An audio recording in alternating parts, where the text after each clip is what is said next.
Hello everyone, आप सभी का स्वागत है हमारी आज की क्लास में।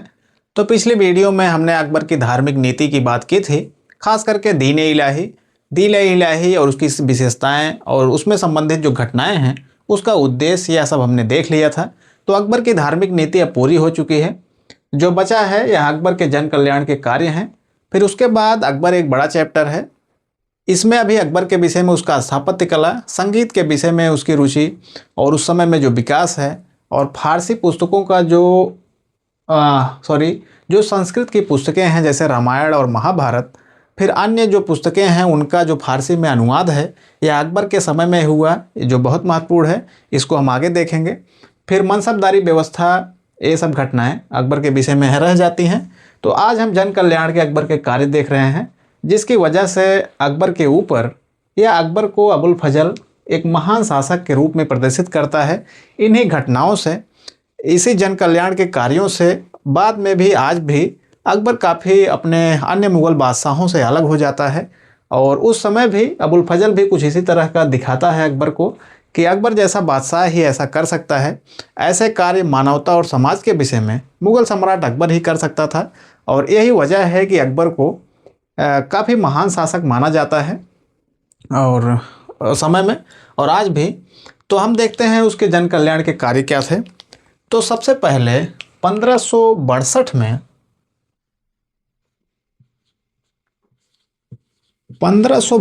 में अकबर ने जो युद्ध में दास बनाए जाते थे, जो युद्ध में पकड़े जाते थे, उन्हें दास के रूप में बंदी बना लिया जाता था।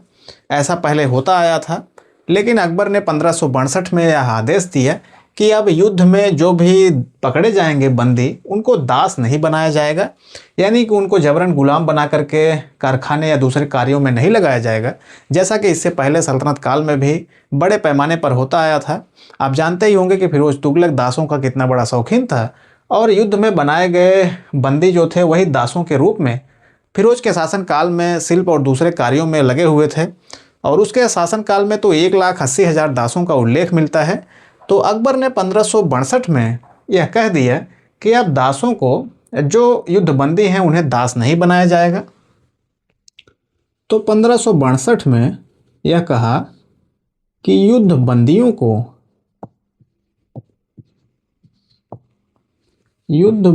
को दास नहीं बनाया जाएगा।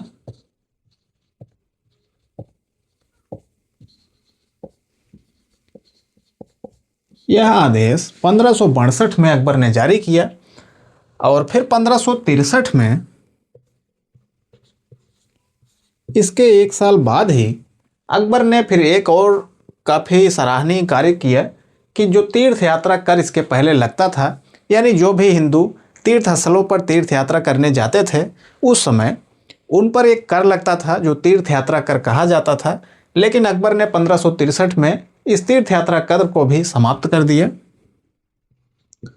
तो 1563 में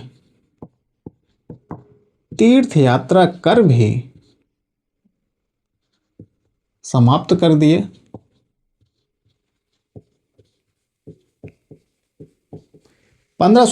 में तीर्थ यात्रा कर समाप्त कर दिया।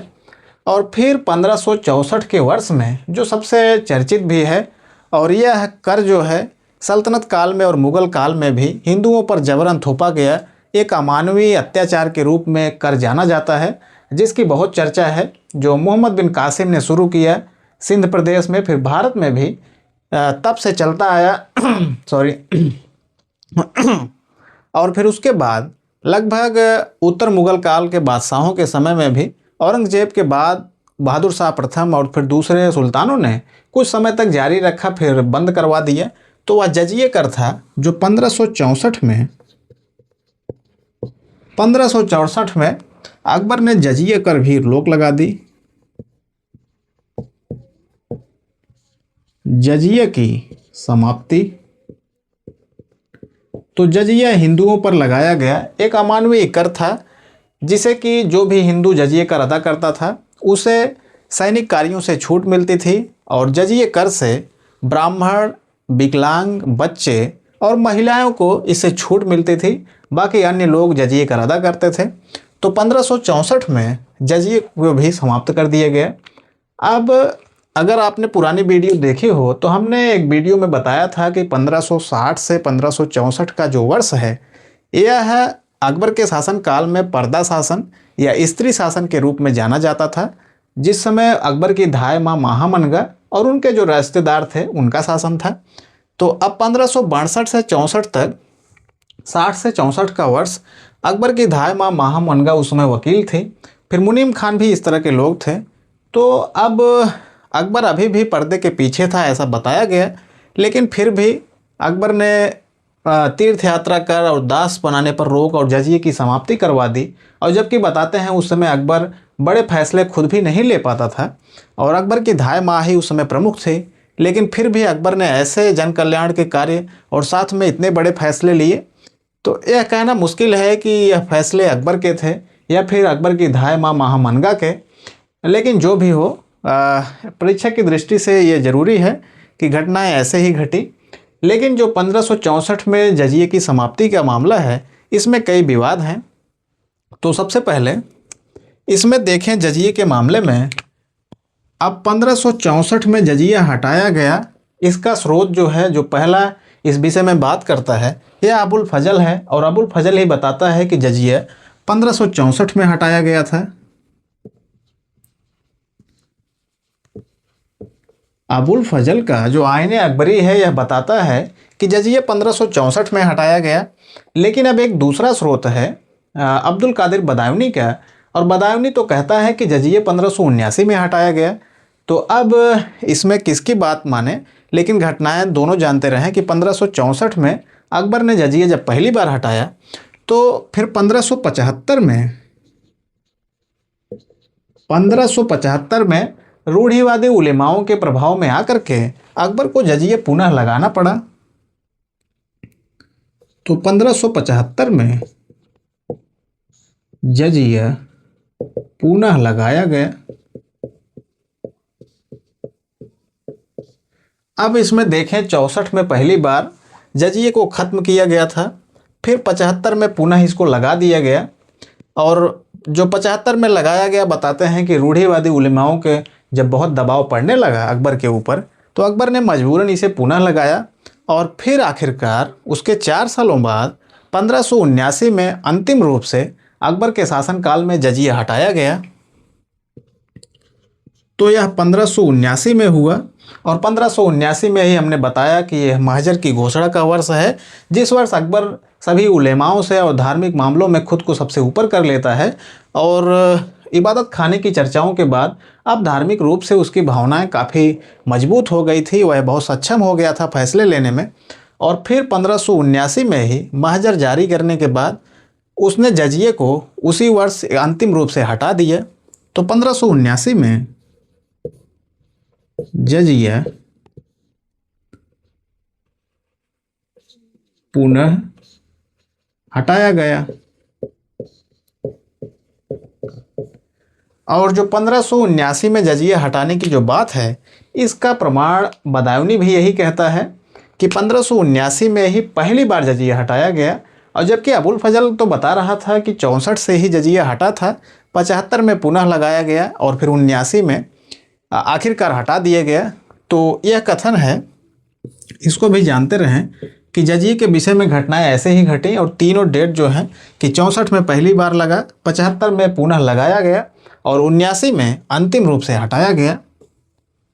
तो 64 की जो डेट है 1564 हटाने की वह अबुल फजल बताता है, और जबकि 79 में पहली बार अब्दुल कादिर बदायूनी का कहना है कि 1579 में ही पहली बार जजिए को हटाया गया था। तो यह तो कथन है बदायूनी का।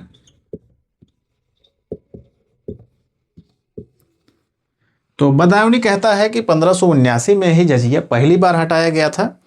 अब इस विषय में कई विद्वानों की राय यह है कि बदायूनी का कहना सही है और तार्किक भी है, क्योंकि 1579 में ही महजर जारी किया गया और अकबर अब कई मामले में बहुत उदार होना चाहता था और इसी वजह से हो सकता है कि 1579 में ही जजिया उसने पहली बार हटाया हो।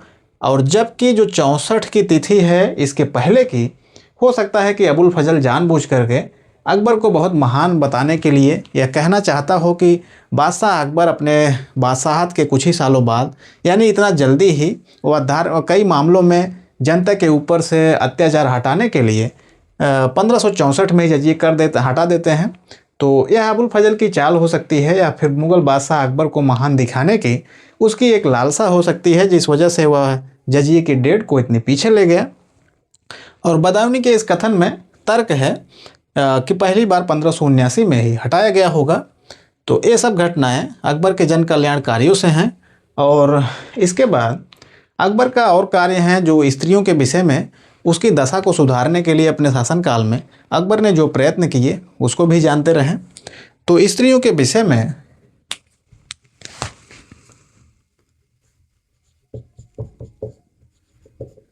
स्त्रियों की दशा में सुधार,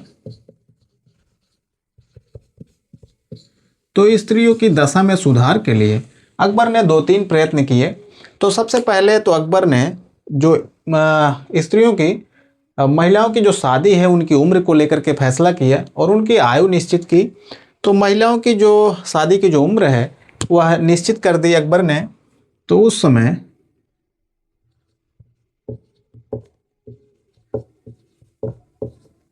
लड़कियों की 14 वर्ष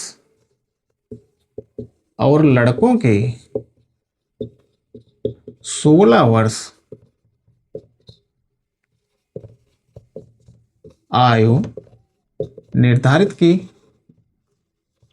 तो यह 14 से 16 वर्ष शादी की उम्र अकबर ने निश्चित कर दी कि इससे पहले विवाह नहीं किया जा सकता। फिर अकबर ने यह भी किया कि सती प्रथा पर अकबर ने रोक लगाई, लेकिन अंतिम रूप से पूरी तरह से सती प्रथा पर जो पूर्ण प्रतिबंध था यह औरंगजेब के शासनकाल में लगा। और इसमें जब पूछा जाता है तो कई लोग सोचते हैं कि अकबर रहा होगा, अकबर ने सती प्रथा पर पहले प्रतिबंध लगाया था, और जबकि औरंगजेब ने पूर्ण प्रतिबंध लगाया था। जबकि और अकबर ने बस प्रतिबंध लगाया कि बिना किसी मर्जी के, जैसे कोई किसी स्त्री की बिना उसकी मर्जी के उसको जबरन न जलाया जाए, और यदि उसकी इच्छा है तो उसको कोई दिक्कत नहीं है। तो अकबर ने ऐसा किया कि जब तक स्त्री की इच्छा ना हो उसे नहीं जलाया जाएगा, यानी कि पूर्ण प्रतिबंध नहीं था, जब इच्छा हो तब किया जा सकता है। ऐसा अकबर के समय में हुआ। और जबकि जब औरंगजेब बादशाह बना तो उसने सती को पूरी तरह से प्रतिबंधित कर दिया। और सती के विषय में सबसे पहला प्रतिबंध जो आपको देखने को मिलेगा यह मोहम्मद बिन तुगलक था, जिसने सती को रोकने का प्रयास किया था। लेकिन फिर भी आप देखेंगे कि इब्न बतूता हमें बताता है कि जब वह सिंध से दिल्ली आ रहा था तभी एक स्त्री के उसने सती होने की घटना का जो मार्मिक वर्णन किया है, यह याद रखना चाहिए कि मोहम्मद बिन तुगलक ने सती को रोकने का प्रयत्न जरूर किया था, लेकिन फिर भी इब्न बतूता इसका उल्लेख करता ही है। तो अकबर ने सती प्रथा पर रोक लगाई, सती प्रथा पर रोक लगाई, पर यह अंतर जरूर जानते रहें कि पूर्ण प्रतिबंध अभी औरंगजेब ही लगाएगा, और जबकि अकबर बस कहता है कि जब तक स्त्री की मर्जी ना हो तब तक उसको न जलाया जाए। एक ये बात है। और फिर स्त्रियों के विषय में एक बात और है कि अकबर, अब जैसा कि हमने इबादत खाने वाली में अकबर की धार्मिक नीति की चर्चा में वीडियो में बताया था कि जो इबादत खाना था उसमें जिस विषय पर सबसे अधिक बातचीत हो रही थी, जिस विषय पर सबसे अधिक बहस हुआ वह था कि एक व्यक्ति कानूनन कितनी शादियां कर सकता है। तो उसमें हमने बताया था कि अकबर उसमें एक पत्नी के पक्ष में था, और अकबर ने यहाँ भी यह आदेश दिया, यह साम्राज्य में यह चलाया कि लगभग सभी को एक ही शादियां करनी चाहिए। तो अकबर ने एक विवाह पर जोर दिया। अकबर एक विवाह करने के पक्ष में था, हालांकि उसने व्यवहारिक रूप अपनी इस नीति को कभी नहीं दिया, क्योंकि खुद उसने कई शादियां की और अपने बेटे जहांगीर की भी कई शादियां करवाईं। लेकिन अब कहने की बात है कि अबुल फजल जैसा बता रहा है वही घटनाएं हम भी इसमें बता रहे हैं कि स्त्रियों की दशा में उसने सुधार किए। और यह आईने अकबरी से है कि वह कहता है कि अकबर ने एक विवाह पर जोर दिया, और जबकि व्यवहारिक रूप से तो आप देखें तो अकबर ने खुद राजपूतों के साथ राजपूत स्त्रियों से कई शादियाँ की, फिर खुद भी और फिर अपने बेटे की भी कई शादियाँ उसने करवाई थी। तो उसने व्यवहारिक रूप तो अपनी इस नीति पर वह कभी चला नहीं। तो ये सब चीज़ें अकबर के जन कल्याण के कार्यों में थी और ये सबसे अधिक ज़रूरी है जो आ सकता है और जो पूछा जाता है हमेशा। तो अकबर के जन कल्याण के कार्यों में ये घटनाएं हो गई। तो अब हम आगे इसके बाद अकबर के बाद उसकी धार्मिक नीति हो गई है, फिर हम जहांगीर देखेंगे। हम अभी राजनीतिक इतिहास पर ही ऐसा चल रहे हैं। फिर उसके बाद सामाजिक और आर्थिक इतिहास अलग से, और स्थापत्य कला और संगीत जो सबसे अधिक ज़रूरी है, जो सबसे अधिक अब पूछा जा रहा है, उस पर आगे हम देखेंगे। तो आज की वीडियो में इतना ही है। वीडियो अगर पसंद आया हो तो वीडियो को लाइक कर दें और चैनल को सब्सक्राइब कर लें और लोगों के साथ इसे शेयर करें। तो मिलते हैं अगली वीडियो में, तब तक के लिए धन्यवाद।